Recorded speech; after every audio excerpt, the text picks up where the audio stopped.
Hey there guys, DMO73 here, bringing you another feature match for the week. Today I am finally showing off the red, blue, white Kirik Dragonoid list that I was trying to show off a couple weeks ago, and I am playing against my buddy Jason, who is playing green, blue, white Faerur Elves. Again, a different take on Faerur. He's a very popular ruler right now. We played the combo variant of about a month ago. We played the red-green variant last week, and now we're seeing the actual like elf kind of spammy version of it. It's more of a control build. It's uses its kind of win con is the green-white pact to give +4/+4 counters to all of its elves, so then suddenly it just kind of swarms the board with all of these little tiny tokens that you've kind of just let happen. And the red-white Dragonoid list is just a Dragonoid tribal kind of aggression mid-rangey list that uses Kirik and dragon power to kind of help close out games. So we'll have to see how this goes. I'm going to be on the play here for round one, so let's just go ahead and jump right in.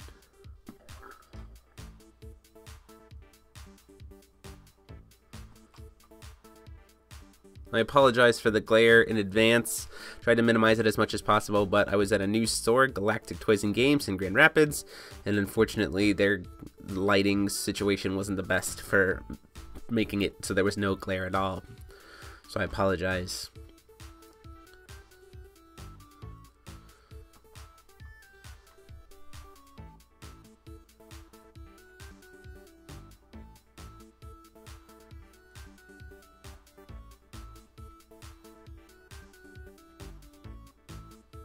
Calling my first stone, hit a Hearth's Core, play a Apprentice Cook, go up to 12 counters and pass the turn. Jason calls his first stone, gets a Gusting Skies.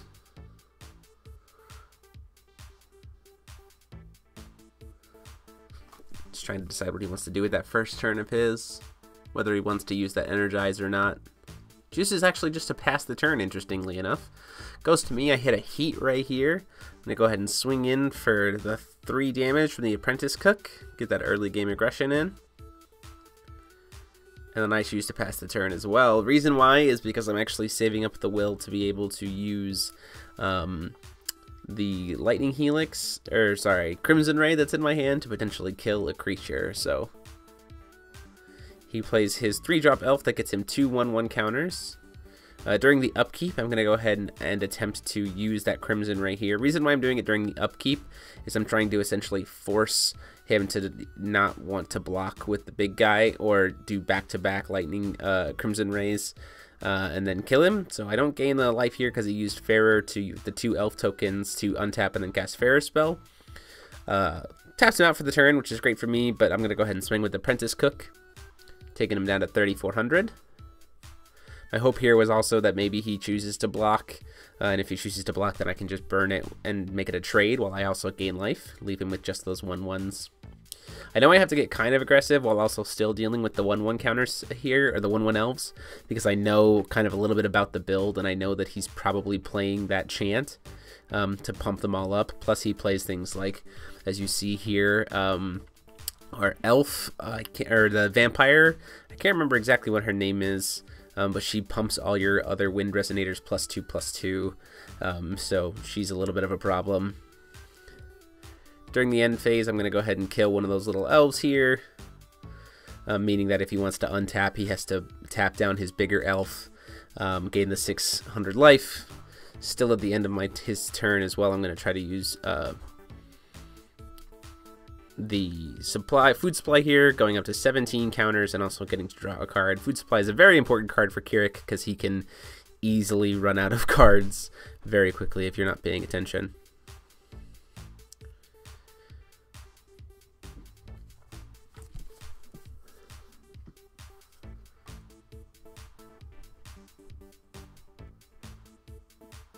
Having 2 Riula in my hand, I go ahead and make the decision to do Judgment. I want to try to keep his board clear, and with having the 2 Riula, it means that I can make use of 1 to heal and then 1 to pump up Kirik next turn, which is very nice.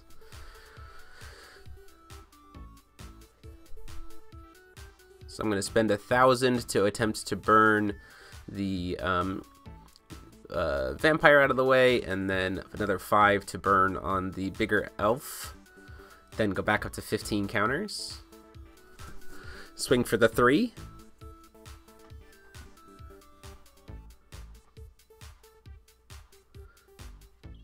Chooses to block with the bigger elf. I'm going to say that's fine. We'll go ahead and trade. And then I can save those 15 counters for something later. Now what I could have done here is burned an additional 5 counters, killed it, and then gotten the 3 damage through. But in my opinion, it's better for me to just save those counters.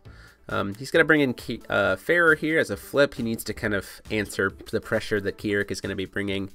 He's going to get those 4 counters, which are the biggest part of why Faerur is so good right now. Instant speed free barrier is, for any of his elves, is very, very good. But it also translates to a pump, which I think is really, really nice.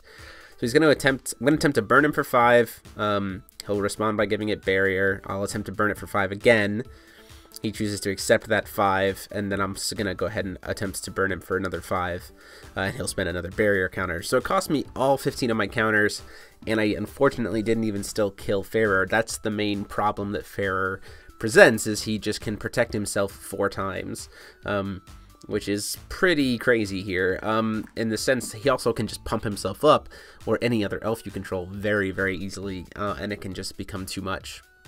He's going to grab Oberon, and Oberon actually generates him 3 more 1/1 tokens, which I might have actually been better off trying to kill the 1/1 token he has, or just saving the 15/15 for something else. But the other thing is, too, having those 15 counters is, once Faerur is already flipped, he's got those counters anyway, so I might as well try to burn them and make him waste those counters now before I need to try to hit him with something heavier.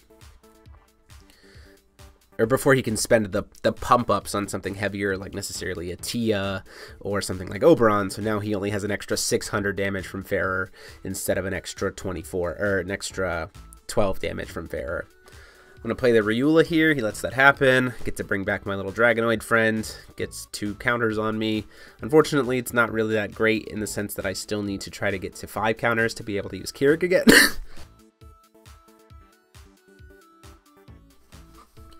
But Riula is great in the fact that she is also providing that +2/+2 for all my Dragonoids.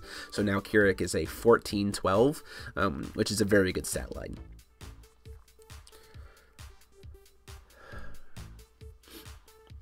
Jason goes ahead and calls for stone.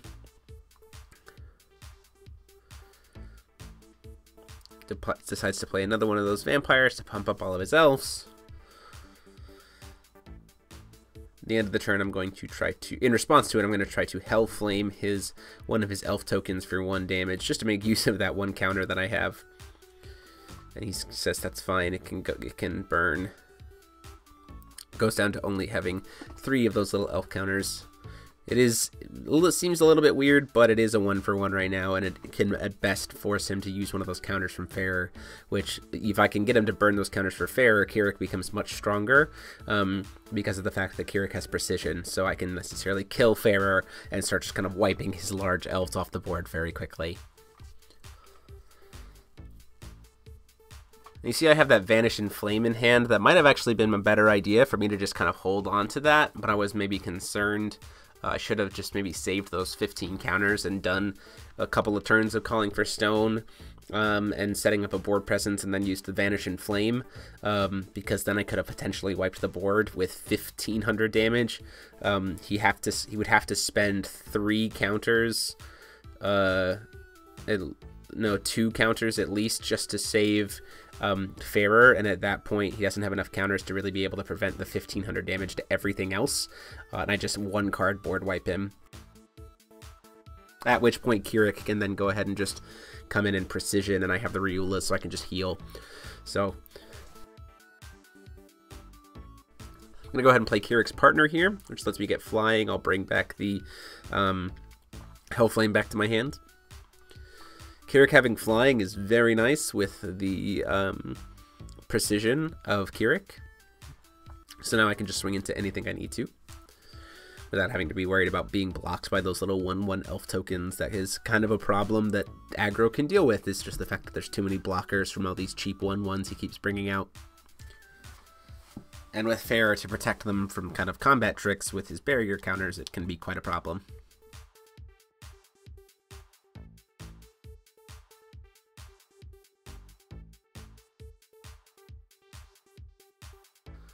So I'm going to go ahead and kill the vampire, get that plus bonus off the board. This also lets me use my Hell Flame to my advantage here. We'll attempt to cast. I decided to wait. I think about casting something, but I'm like, oh wait, I've already cast one thing per turn, and now he plays cancels, especially Severing Winds, and I want every card I resolve to have meaning. Falls the Stone, gets another Spirit Caller Stone. I believe that's what it's called, the green Structure Deck Stone. That he can banish to draw cards. Again, I apologize for the glare. Pays 1, plays another Sacred Elf. With no access to blue, he's kind of in a bind here. He can't use that Dawn of the Earth. He can't use his Millennia Bond. So there's just a lot of things kind of getting in the way. He's going to swing Oberon at me for 7 damage, and I'm like, that's fine. I'm at 39 life. I'm okay with it.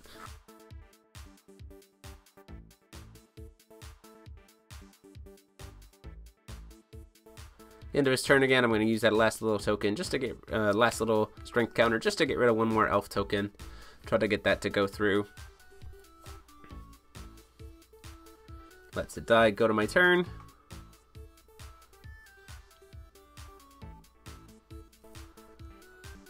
Move into combat here. Thinking about exactly how I want to handle this.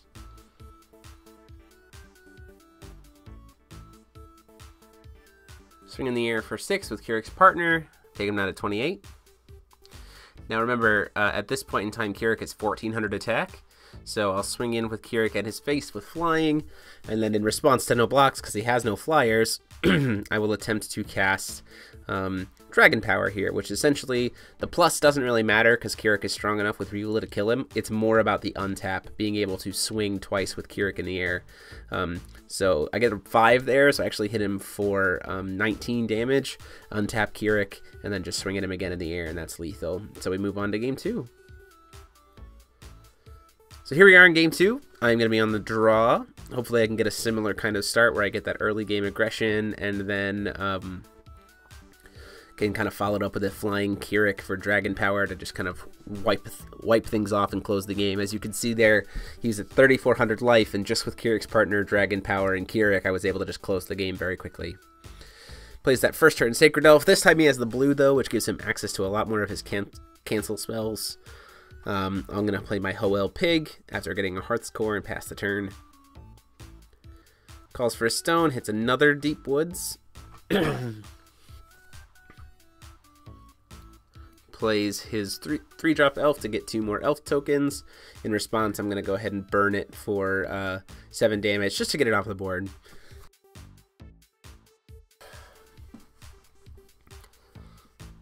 Having Hoel Pig on board means using those Hellflame counters early on is not a terribly big deal, because I can, if I need to, banish the pig to get more counters after calling for stone.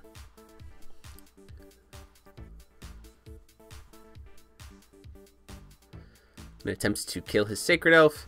In response to him trying to block, I'm going to Crimson Ray the elf out of the way, so now I get to go up to 46 life, and I kill his Sacred Elf, putting him essentially back down to 2 will, which is very, very nice against his ramp deck.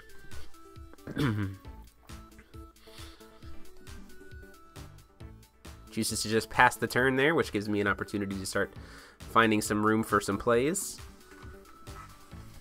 Call for stone. Attempt to swing in for the 4 damage from Fig. He decides to take it, goes down to 32.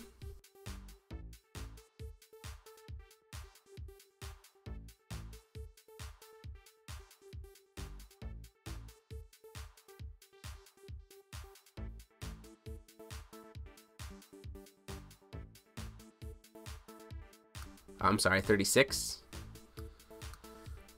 I decided to play this, the Dragon Knight, which is a great card for me, and I get a 5 off of it, so now I have a 2-drop 9/9, which is excellent.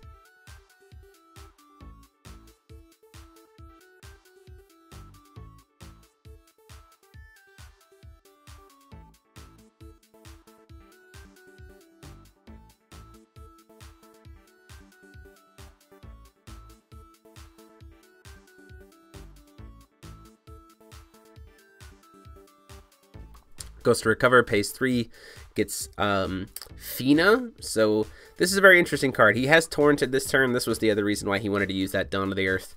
Because he's Torrented for the turn, he gets to go grab a 1-drop elf from his deck and just put it straight into the field.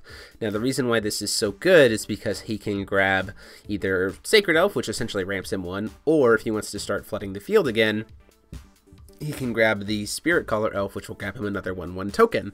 So getting 2 creatures out of it, which is much better for him because now those Spirit Caller Elves can be used as a ramp in a sense, and this gives him additional 5 damage if he was to try to use that finisher spell like we talked about, because he has 2 different creatures each getting the +4/+4. Passes to me, so you have that dragon power. Again, it's a very nice finishing move for me. Go ahead and recover. Call Stone, get another Heat Ray.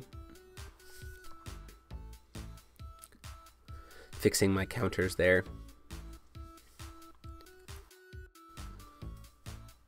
Attempt to swing in for 4.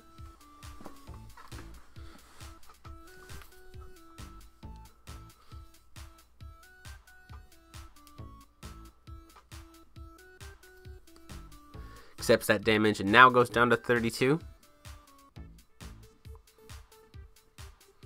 Paid 2 will try to play out another Ancient Dragon Knight. Again, trying to form that aggression so that I can really make use of that dragon power as well. Unfortunately, only get a 2 on this one, so he's just a 6/6.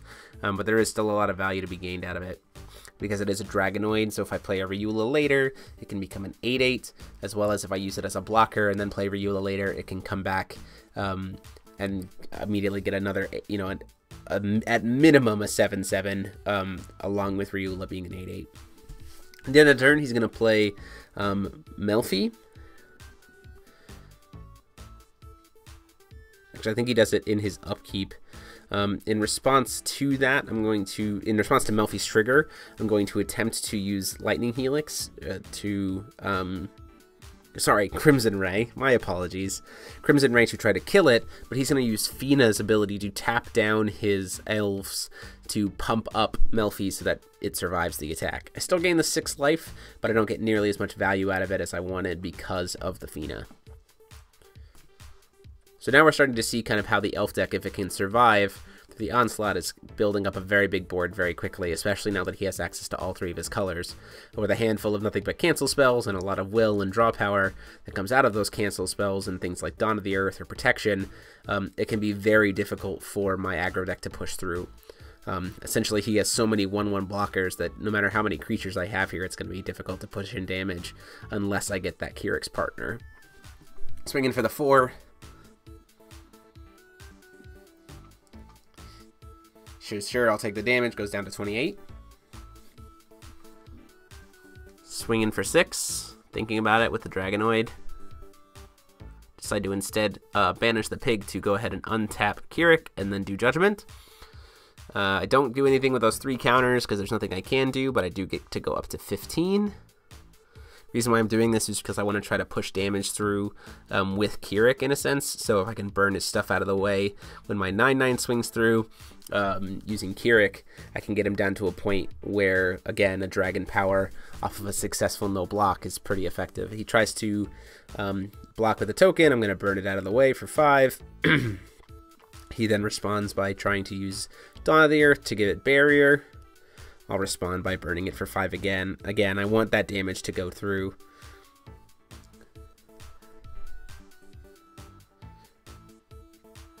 I want to get him as low as possible. So this will put him down to 19.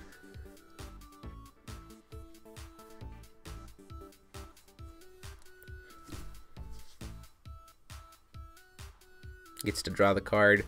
Having double dragon power in my hand means that I am in a very good spot, especially if I can find Kirik's partner to just push through for that last damage, or if for any reason he allows me to get a swing in with Kirik and then I can dragon power with it to just push through. He's going to use Fina's effect in the upkeep, tap down his elves to give himself a bunch of pluses on Fina, and then recover it.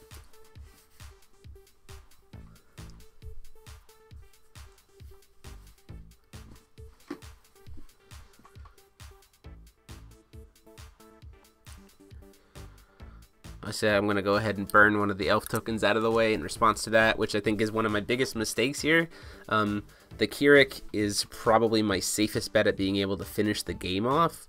Having that extra burn damage to chump, to destroy a blocker. He does have the Fina though, which can essentially just keep... that can block instead with only 500 burn damage from Kirik. Then it's just, you know, it's safe in that sense.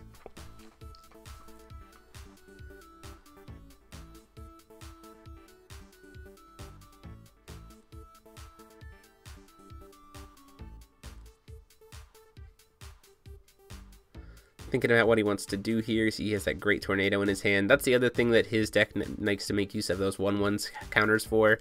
That great tornado, making it very easy and very cheap to be able to kill my creatures, or my anything really, since it can kill anything. Flips over the Faerur here.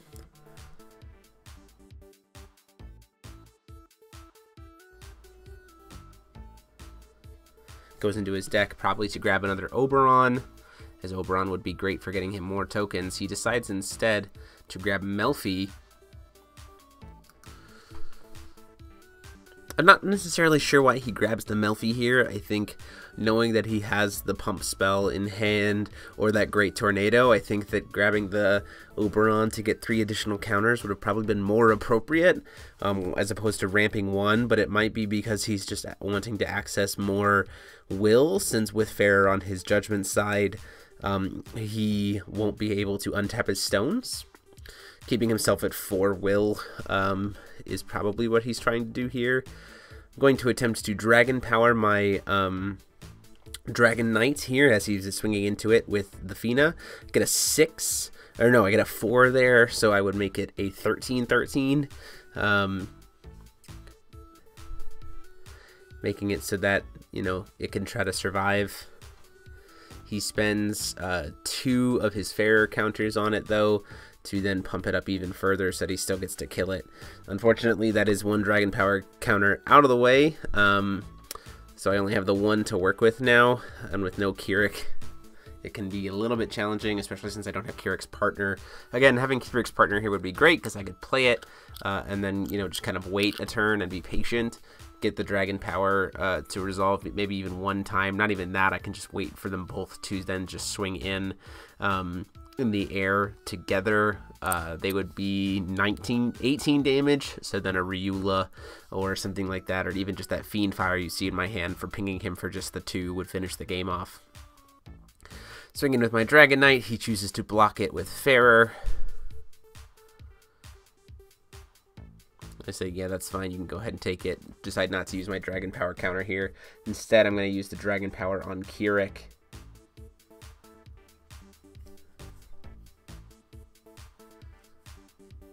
He does choose to go ahead and pay 4 and just hard cast the Severing Winds there to cancel it, which is expensive and probably is the main reason why he played the Melfi.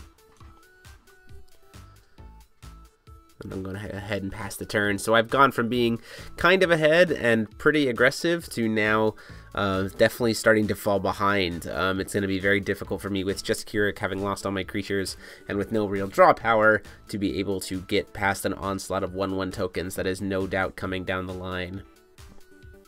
This is the exact position that Jason wanted to survive until, so now he can just kind of take his time, get his elf tokens as he needs to, leave Kirik on board. He doesn't really care about killing Kirik right now, because if he kills Kirik, then I can get more strength counters. If he leaves Kirik on his J-Ruler side, then he can just kind of play it safe, block with 1/1, you know, the extra 1/1 elves here and there, and then overwhelm my board very quickly. He's gonna go ahead and try to swing at me for the 5 damage with Fina there. Take it. They say that's okay. You see now I have 2 cards in my hand that are just dead, Hellflame and Burning Awakening. No strength counters to speak of at all, just the Fiend Fire, which is an easily cancelable spell. And at this point would only deal 800 damage to him. I'm just a little bit short. If I did connect with Kirik, then it could potentially kill him. I'll try to hit him with the Fiend Fire here, and once again he just pays 4 and cancels it with the Severing Winds.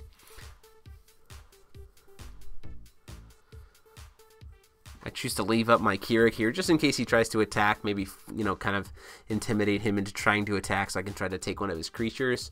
I don't really need to call for stone. Again, the cards in my hand are kind of just worthless at this point, and if I can kind of bait him into an attack or something like that, I can kill one of his creatures, and then Kirik, you know, if he tries to run into Kirik, then it will die, and then I can start bringing the strength counters back. Either way, though, with no Riula in hand, it's going to be an uphill battle, even if he does kill the Kirik, simply because of the fact that I have no way to heal it.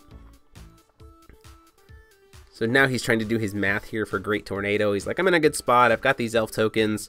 I've got Faerur to call for an extra stone. Got all these tokens here. You've only got 2 cards in hand. I've got plenty of cancel spells. Lots of extra will up.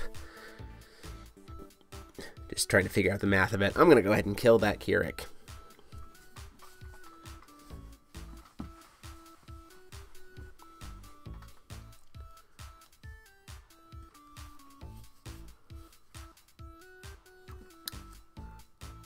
Great Tornado's just going to kill Kirik.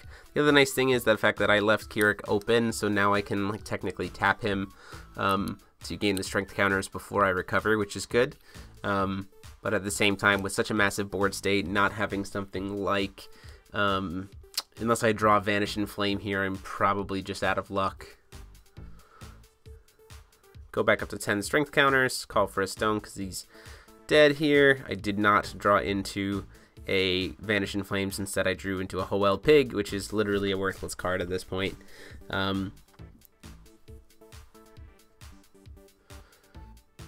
Pass the turn after playing the pig, draws for turn. And then before his upkeep, oh, he actually chooses to do it after his upkeep, which I think is a very interesting play here.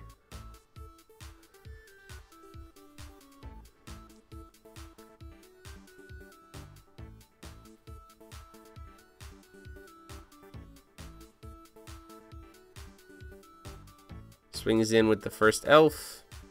In response to the swing, he's going to go ahead and cast the chant. And I think maybe the reason why he was waiting until after upkeep is he might have a cancel spell in his hand. So if I try to use something like Hellflame, then he can just like stop it. But the other thing is too, he's got the Faerur counters still to just prevent whatever I might try to burn with. So I don't necessarily see what the point was of not just casting it during the upkeep. And there you see he has the Severing Winds. So I move into game 3 here. Gonna be on the play again. Hopefully he can get that early game aggression that worked so well last time. You see I have that Vanish in Flame. I'm kind of trying to think about if I do happen to fall behind, be able to make sure I get all of his stuff off the board, play that Apprentice Cook, get 2 counters, and say go.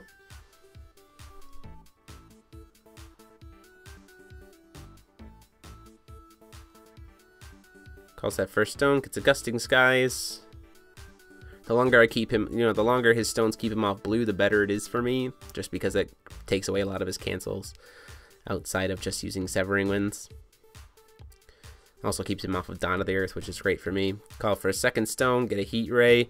I'll go ahead and play a Dragon Knight. Comes in as an 8/8, swinging for the 3 damage. Taking down to 37. Calls for that stone, gets another Gusting Skies. Again, no blue is always great for me. Pays 2, plays a Melfi. He's like, well, if I'm not going to get blue off my stones, I'm going to go ahead and use Melfi to give myself blue. Draw for turn. Swing in for the 3 damage. Says, sure, that's fine. Takes him down to 34.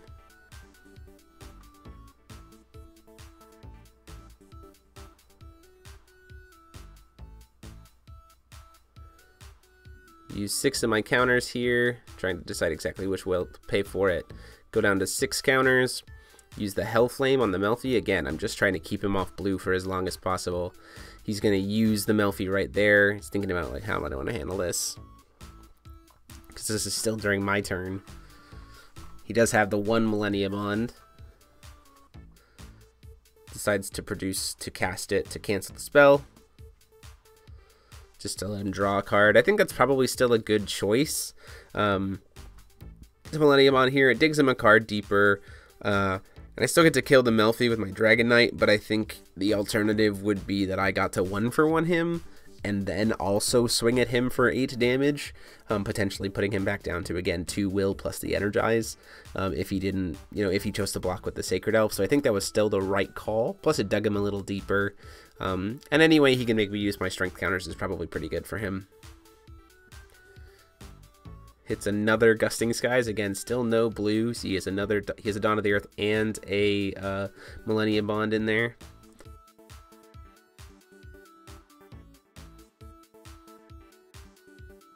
Pays 2 to play his elf. That gets him a 1/1 elf token. Make sure that's fine.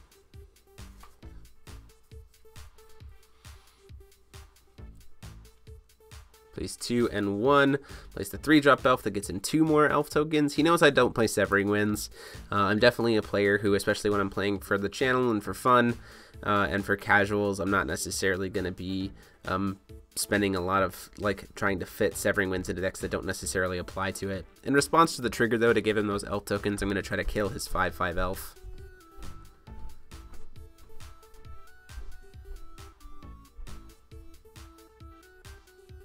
Call for a stone, hit my Shimmering Fire Magic Stone, swing in for 3 at his Sacred Elf, get to kill that. Again, trying to keep him off ramp as much as possible so I can stay ahead of the game.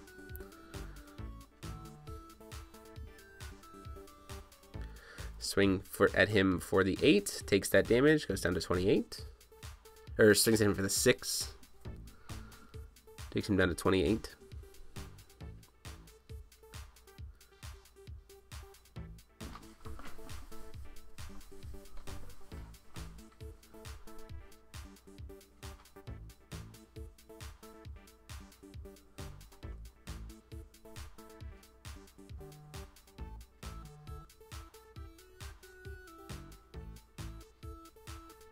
Thinking about whether or not to cast that Ryula or not. I want to try to get the maximum value out of it. I do have the 2 in hand, but again, I'm like, I'd rather play it safe.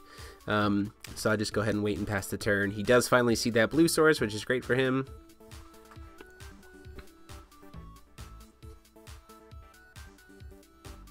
Has to be careful now here how he uses his will. Kills my little Dragon Knight, or my little Apprentice Cook, which is great for me again because I have that Ryula in hand, so I'm looking to try to recycle those as much as possible before having to heal Kirik.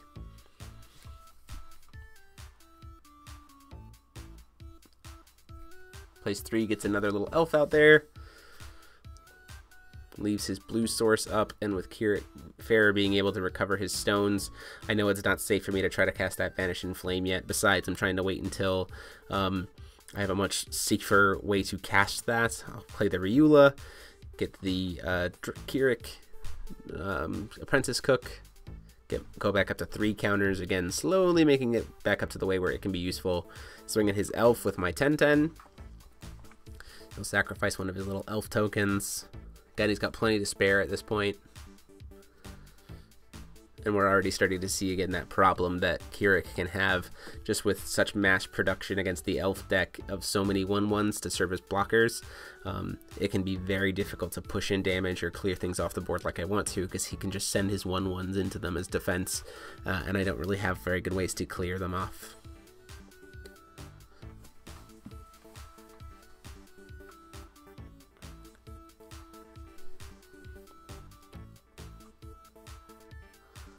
Swings into my Dragon Knight for the pumping the board, trying to give it. He's going to swing into it then for 8 damage or 7 damage.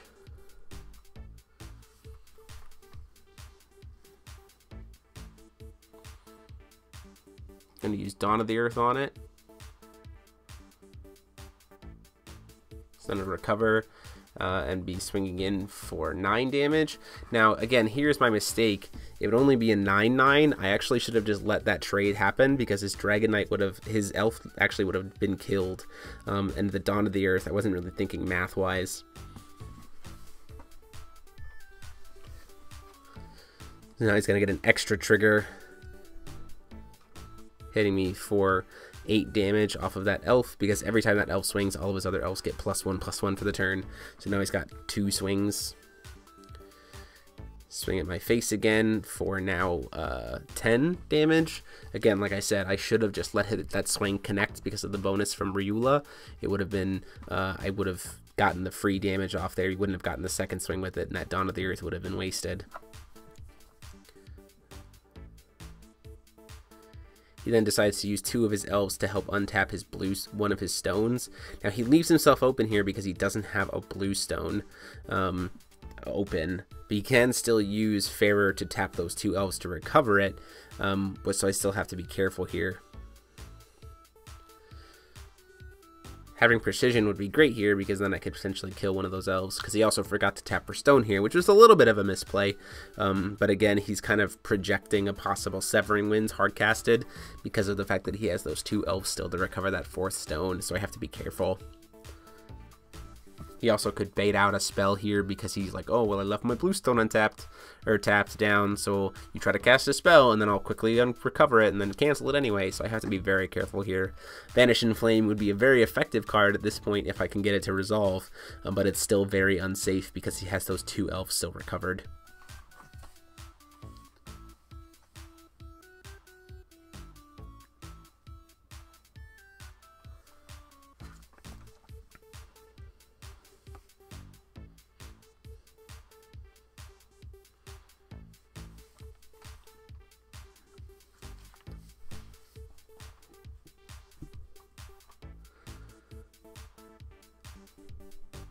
Kind of working through my options here, trying to see exactly how I need to answer these problems in front of me.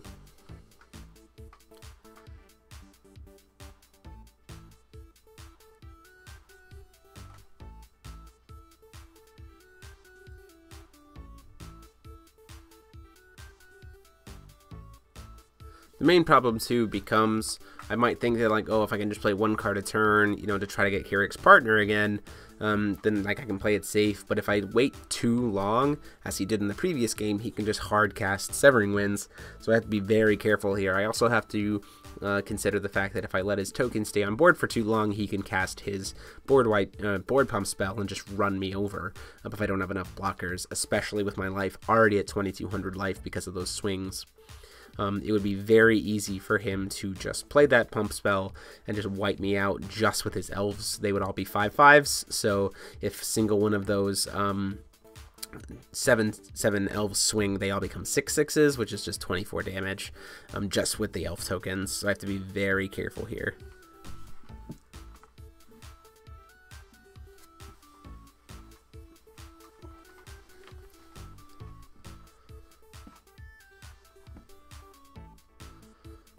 So I play an interesting play here. I play the Dragonoid, the Cook, to go up to 5 counters. This is also so that I have an additional blocker who's being pumped by Ryula.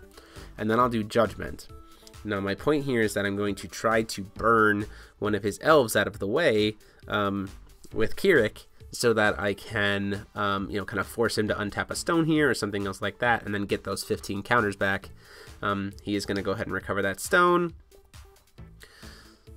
Lets it die, then goes down to just the 1 elf. So now I have 15. So if I wanted to, I could just burn those other remaining 3 elves out of the way with just Kirik, and then I could actually swing into, just like I'm doing right now, I could swing into one of his 7/7s and kind of wipe the board very quickly, burn the elf tokens out of the way, and then have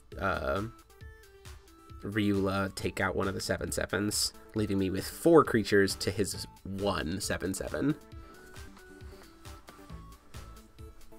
I make kind of a bad play here, being that he plays that pump spell to try to give all of his guys much bigger stats, and I think about I use my dragon counters here on the wrong things. I burn 10 on the 7/7 and another 5 on the other 7/7 instead of just quickly eliminating all 3 of those tokens. So I still leave him with 3 5/5s.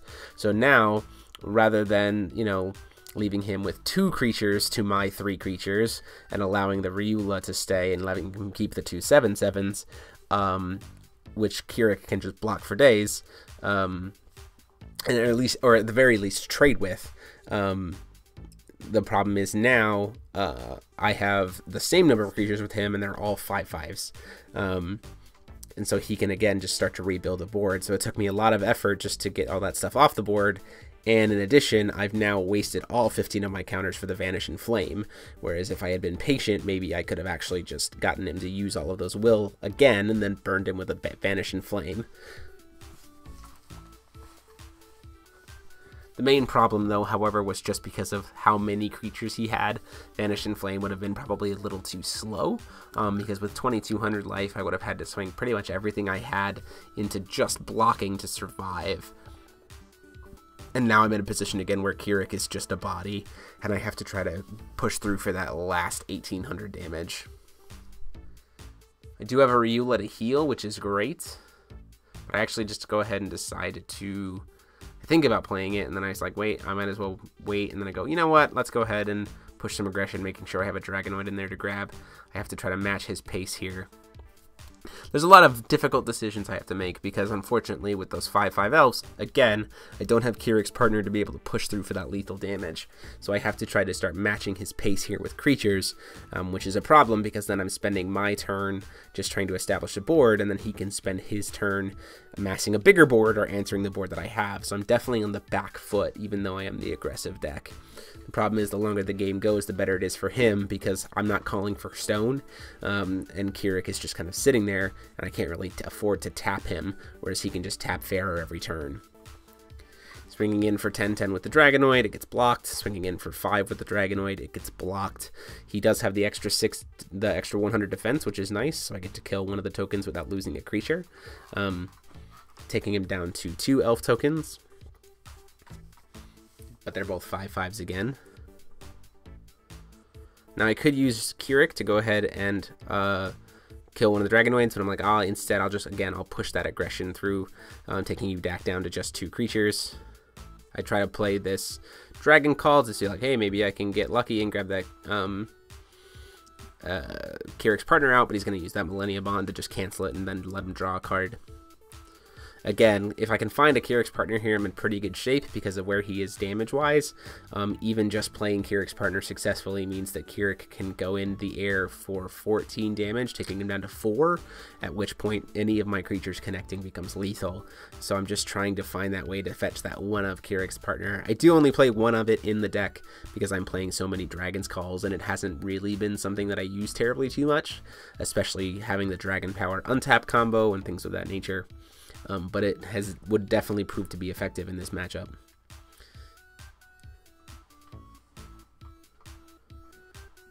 Should also be noted that neither of us sideboarded as usual, so there's definitely a lot of things that either deck could probably do to help answer the other in your sideboard.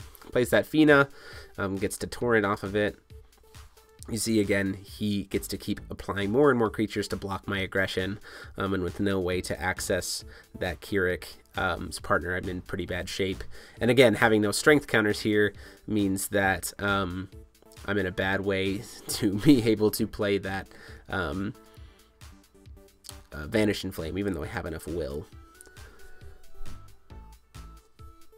So at this point in time, he has a potential for will again, so again, he can just hard cast Severing Winds, or he has blue-white to be able to cancel the Vanish and Flame anyway. Lets me draw for turn. Unfortunately, no Kirik's partner is drawn.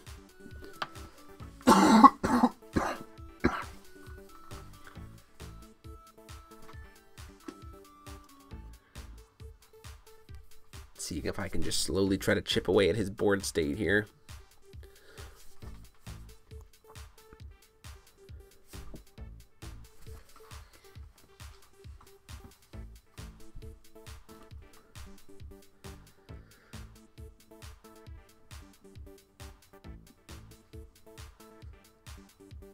My consideration has to be the fact that the crackback at this point is very real if that spell comes down. So I have to kind of really be strategic here. 1, 2, 3, 4, 5, 6 creatures to my 5. So he easily could just get through that rest of that damage, especially since he can have Faerur flip over and make any of those creatures that have been pumped up just pure lethal. Swing in for 5, swing in for 5 again.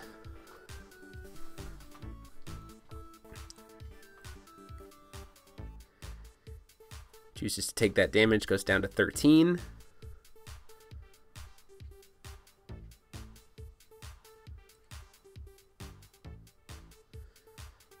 Attempt to swing in for 10 damage, taking him down to 3.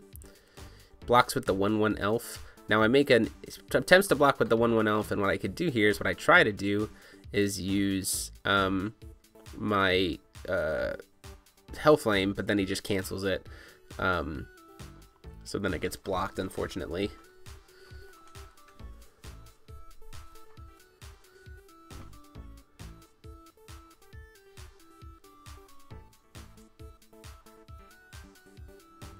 See my card there, I have that Fiend Fire. I do use that, I have it as a 2 of in the deck just to try to help with a little bit of extra reach in situations like these. Blocks with the 5/5 token, takes him down to only 1/5/5. Knowing that he probably has Severing Winds, but I'm like, might as well try to pull it out of your hand and get some extra burn damage in. Played Fiend Fire and try to kill the other elf token. It does have the Severing to stop it, though. My thought is that if I can get the other elf token off the board, if he didn't have that Severing, then all he's got is Fina and Sacred Elf, and I'm in, again, a much safer position because Ryula can block the Fina pretty comfortably, and again, he's staring down, having to spend a turn re-establishing 1/1s to keep up with my pressure aggression, at which point I might draw into a Kirik's Partner. My other thought is if I can bait out the Severing Winds, then maybe if I can draw into a Dragon's Call, I might get lucky and be able to go Dragon's Call right into Kirik's Partner and just fly over for the game. Flips over the Faerur here. Now there is actually a play he can make at this point that is probably lethal, but he doesn't actually play the card that I'm thinking of in the deck. So if he played Tia here, knowing that I don't have Severing Winds, he could get the Tia, make my Ryula be able to take damage and then die, get the Falcon, play the Falcon, swing at me, kill the Tia, kill the Ryula with Tia, hit me for 4, so that puts me down to 18, and then Fina can just swing in and then receive all of the pumps from Faerur for an additional 12 damage, at which point I'm just dead. However, I found out later he doesn't play Tia in this list. He runs purely on those counters, so he doesn't actually make that play. He just gets more creatures on board, which I think is also just a fine example of what he can do here. He can pump up the Fina this turn with all of those elf counters. He can use them as a blocker wall. He can do kind of whatever he needs to do to keep me clear here.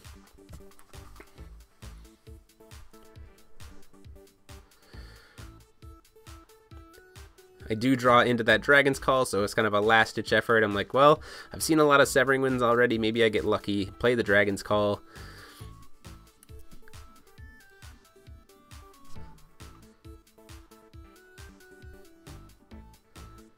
Try to grab the Kirik's Partner. I'm like, well, if this resolves, this is lethal. The other thing is, too, we were playing in a tournament, and this was about to be time on the round. So I'm like, well, I'm only going to have a couple of turns. I might as well just go all out. Shows me the Severing Winds, so I'm like, oh, well, Kirik's Partner is going to die. And then I just say, well, I'm just going to leave up a wall of blockers, because maybe that'll help me here to survive for a turn or something like that. But again, knowing that we're about to be on time in the round, I'm like, oh, I'll just go ahead and see what happens, and I pass the turn. My hand essentially is worthless. I pass the turn here, and then he happens to actually top deck into the pump spell, so he casts it during recovery, at which point I say good game. He's got too many creatures for me to deal with, and that's the match. Huge thanks to Jason for playing me with the list. Let me know what you guys think. Deck profiles will be up later this week, as always, and until next time, this is DMO73, signing off. Huge thanks to the patrons of the channel. You see their names on the screen here, some of them, and the rest are down below in the description for their support of the channel and the content. If you want to get a chance to get your name in the screen here and access to our private Discord server, please consider supporting the channel on Patreon by clicking that little P on the screen. Thanks so much. See you next time.